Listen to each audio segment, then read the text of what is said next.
For nearly a century, one privately owned bridge has held an iron grip on a quarter of all trade between the United States and Canada.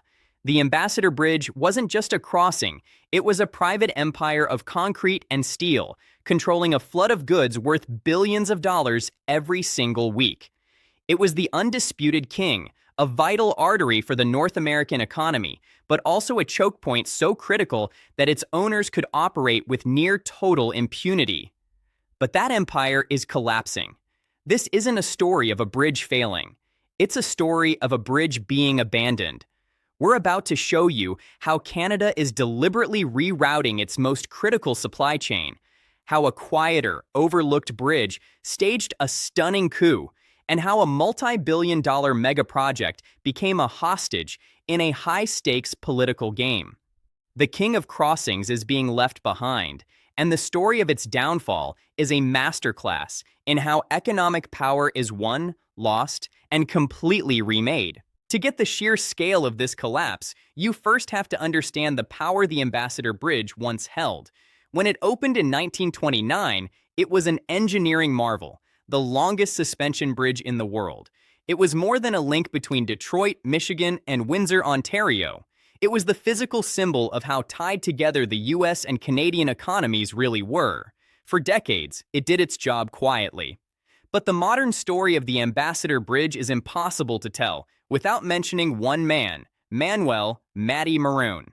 A trucking tycoon, Maroon saw the bridge not as public infrastructure, but as the ultimate strategic asset. In 1979, he bought the bridge, and through aggressive business tactics, he and his family became the sole private owners of arguably the single most important piece of trade infrastructure in North America. This was unheard of. A public necessity responsible for millions of livelihoods and hundreds of billions in trade was now in the hands of one family. And for a long time, the monopoly was incredibly profitable. The bridge was the essential pipeline for the continent's auto industry. Ford, General Motors, and Chrysler built their entire cross-border manufacturing strategy around it. Their just-in-time supply chains, where parts show up at the factory exactly when they're needed, depended on the constant flow of trucks over the Ambassador. A delay of even a few hours could shut down an entire assembly plant, costing millions. This gave the bridge's owners immense leverage. At its peak, the numbers were staggering. Roughly 10,000 trucks a day, carrying everything from car parts to fresh produce, funneled across its 4 lanes. It was responsible for over 25% of all merchandise trade between the world's 2 largest trading partners. For decades, if you were moving goods between central Canada and the American Midwest, the Ambassador wasn't just the best choice. It was basically the only choice. The Maroun family had achieved what every empire builder dreams of. They controlled the gate. And for a long time, anyone who wanted to pass had to pay their toll, on their terms. It was a fortress of commerce, seemingly untouchable. But the very foundation of its power, its absolute monopoly, would eventually trigger its own undoing. The problem with a private monopoly controlling a public good is that the goals are completely different. A government builds a bridge for economic growth and public convenience. A private owner runs a bridge for one primary reason: profit. Over the years, the tension between these two realities started to show. The most visible cracks were in the concrete itself. As the decades wore on, the bridge aged. Reports of deferred maintenance and crumbling concrete falling onto the streets below became more frequent. For Canadian officials, this was a national nightmare. The thought of this critical economic artery, nearly a century old, being shut down for emergency repairs was a source of growing anxiety in Ottawa. Then there was the congestion. The bridge's 1929 design was never meant for 21st century trade. Its fatal flaw. In both Detroit and Windsor, it dumps thousands of trucks directly onto busy city streets. This created a daily logistical nightmare. Trucks would back up for miles, idling in long lines, spewing pollutants into residential neighborhoods. This wasn't just an inconvenience. For trucking companies, where time is money, it was a direct tax on the entire supply chain. The bridge that was supposed to speed up trade was now slowing it down. But the biggest challenge to the Maroun Empire was its own stubbornness. The family became legendary for using litigation and lobbying to crush any talk of competition. For years, Canadian and U.S. officials floated the idea of a new, publicly owned bridge. Every time, they were met with a ferocious political and legal battle from the Maroun family, who fought to protect their monopoly. This created immense frustration, particularly in Canada, which felt it was being held hostage by a private American company. Then, after September 11, 2001, the conversation about the border changed forever. The long lines of trucks at the Ambassador were no longer just an economic headache, they were a glaring national security vulnerability. The idea of a single, aging, privately controlled bridge being the main entry point for a quarter of the nation's trade suddenly seemed reckless. The need for a modern, secure, publicly owned alternative went from a wish list item to an urgent strategic imperative. The political will to break the monopoly had finally arrived. The fall of an empire often starts not with a bang, but with a quiet shift that goes unnoticed until it's too late. While all eyes were on the political fight in Windsor, a revolution was already happening 100 kilometers to the north. The Challenger wasn't a new mega project. It was a bridge that had been there all along. The Blue Water Bridge, connecting Sarnia, Ontario, to Port Huron, Michigan. For decades, the Blue Water Bridge was a secondary crossing, but it had two advantages that would prove decisive: efficiency and cost. First, efficiency. The Ambassador Bridge was a big pipe that emptied into a clogged sink, the city streets. The Blue Water Bridge, in contrast, was a pipe that connected directly to another massive, free-flowing pipe. In Canada, it hooks right into Highway 402. In the US, it flows seamlessly onto Interstates 94 and 69. Trucks can go from freeway to freeway with almost no stopping. No traffic lights, no city gridlock. It was just a faster, more predictable route. That was a big deal, but it was the second factor that turned a trickle of diverted traffic into a flood: the shocking difference in cost. This was the tipping point. The owners of the Ambassador Bridge, using their monopoly, had pushed tolls to staggering levels, as high as $20 or even $27 per axle. Now compare that to the publicly run Blue Water Bridge, where tolls are set to cover costs, not maximize profit. The rate? Around $7 CAD per axle. The math was brutal. For a standard 5-axle truck, a single trip over the Ambassador could cost well over $100, while the Blue Water Bridge was a fraction of that. In an industry with razor-thin margins, that's everything. Logistics companies aren't sentimental. They are ruthless in their pursuit of efficiency, and the data proves it. What started with a few savvy carriers became a full-blown realignment. The numbers tell the story of a corporate dethroning. In 2025, for the first time in modern history, the Ambassador Bridge was no longer the busiest commercial crossing on the Canada-US border. That year, the Blue Water Bridge handled approximately 2.1 million commercial trucks, while the Ambassador saw only 1.9 million.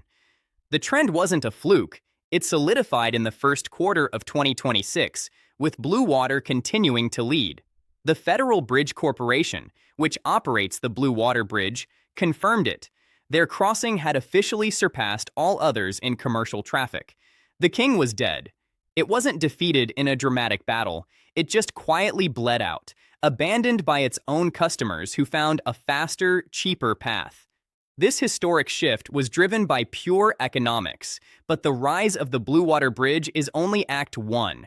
The final act involves a structure so massive, so expensive, and so politically charged that it makes this competition look like a minor skirmish. It's a multi-billion-dollar mega bridge that's about to change the game forever.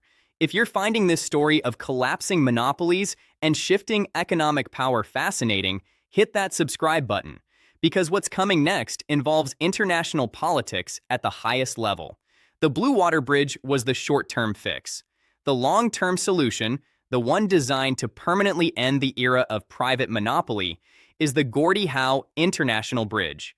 This isn't just another bridge, it's a 6-lane, cable-stayed behemoth that will be one of the longest and most advanced in North America. This is Canada's ultimate play, born from decades of frustration. The vision was to build a bridge that solved every single one of the Ambassador's problems. Where the Ambassador is old, the Gordie Howe is a 21st century marvel. Where the Ambassador chokes on city traffic, the Gordie Howe offers a direct freeway-to-freeway connection between Highway 401 in Ontario and Interstate 75 in Michigan. Where the Ambassador's customs plazas are cramped, the Gordie Howe features massive, state-of-the-art ports of entry on both sides. But the most telling detail isn't its size or tech, it's the price tag and who's paying. The cost is a staggering $6.4 billion Canadian dollars, and in a move that shows just how vital this project is to Canada, the Canadian government is funding the entire thing. They are paying for the bridge, the massive Canadian plaza, and even fronted the money for the U.S. Customs Plaza in Michigan. Think about that. Canada was so determined to break the monopoly that it agreed to pay for another country's border infrastructure, with a plan to get the money back over decades from future tolls.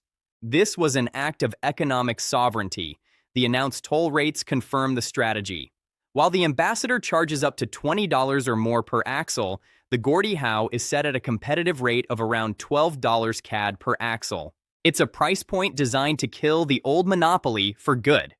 Construction began in 2018, and in the summer of 2024, the two sides of the massive bridge deck finally met over the Detroit River. The structure itself is now largely complete. It stands as a testament to Canada's resolve, a publicly owned answer to a private problem. It's bigger, faster, and more efficient than the bridge that ruled the border for a century. On paper, it's the final nail in the Ambassador's coffin. But in the world of geopolitics, the final step isn't always so simple. Just as the finish line came into sight, the Gordie Howe Bridge went from an infrastructure project to a political bargaining chip.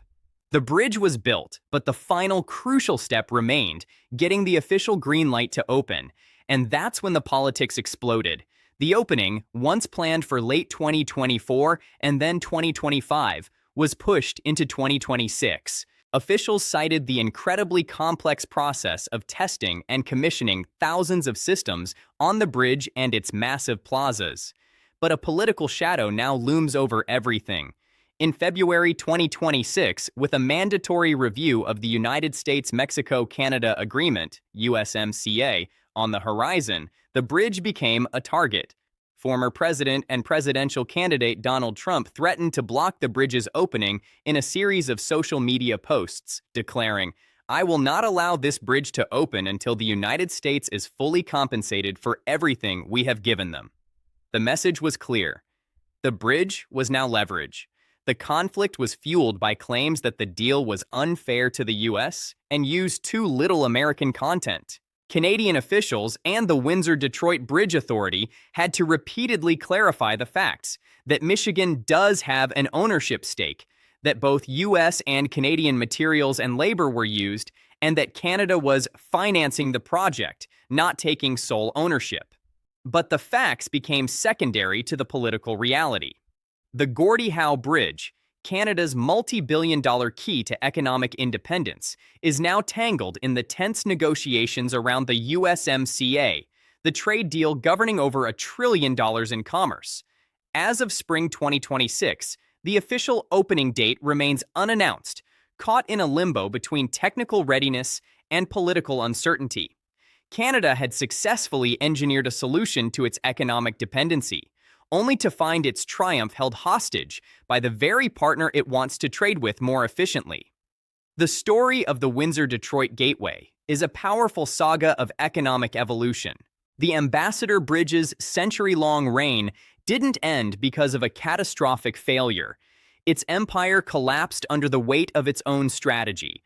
By exploiting its monopoly with sky-high tolls and resisting change, it created the very conditions for its own obsolescence. It became too slow, too congested, and above all, too expensive. The world of logistics is unforgiving. Trade, like water, will always find the path of least resistance. The meteoric rise of the Blue Water Bridge was the first sign that a new path had been found. It was a clear, market-driven verdict from thousands of businesses that efficiency and cost matter more than history. But it's the yet-to-open Gordie Howe International Bridge that represents the final chapter. It embodies a new era for North American trade, one built not on a fragile private monopoly, but on a resilient, competitive, and public network of crossings. For Canada, it's the culmination of a decades-long quest for economic sovereignty. For the U.S. auto sector, it promises a more robust and cost-effective supply line. However, the political standoff over its opening is a stark reminder that infrastructure is always tied to politics. The bridge has become a symbol of the complex and at times tense relationship between two of the world's closest allies. Its fate is now linked to the future of North American trade itself. The map has been fundamentally redrawn. What was once a single point of dominance has become a corridor of competition. The fall of the Ambassador Bridge's empire is a lesson for the modern age. No monopoly lasts forever. In the end, capital and goods will flow along the smartest, fastest route. And Canada just spent over $6 billion to prove it. What do you think? Is this a brilliant strategic move by Canada to secure its economic future? Or will the political roadblocks undermine this new trade map before it's even finished? Let us know in the comments. If you enjoyed this deep dive into the hidden forces that shape our world, please hit that like button. And for more stories on geopolitics, infrastructure, and economics, don't forget to subscribe and turn on notifications so you never miss our next investigation. Thanks for watching.